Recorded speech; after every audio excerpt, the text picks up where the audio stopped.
والفجر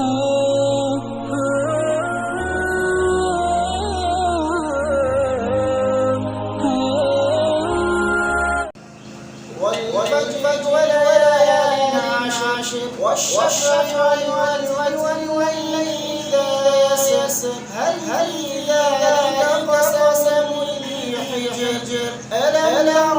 كيف فعل ربك بعاد إرم ذات العماد التي لم يخلقها في البلاد وثمود الذين جابوا الصخر بالواد وفرعون ذي الأوتاد الذين طغوا في البلاد فأكثروا فيها الفساد وصب عليهم ربك سوط عذاب إن ربك لبالمرصاد فأما الإنسان إذا ما ابتلاه ربه فأكرمه ونعمه فيقول ربي أكرمن وأما إذا ما ابتلاه فقدر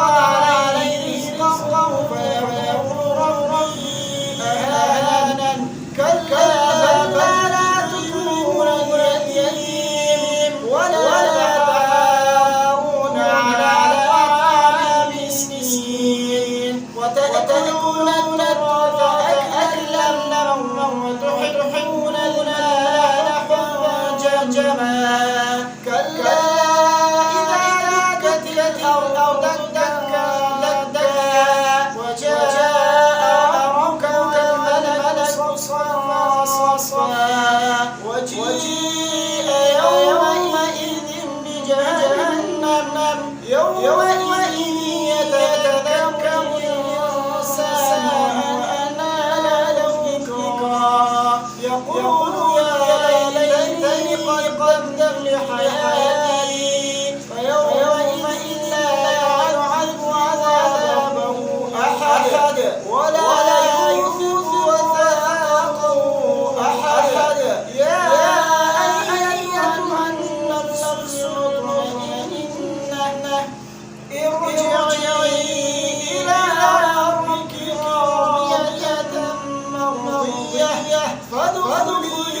في عبادي وادخلي الجنة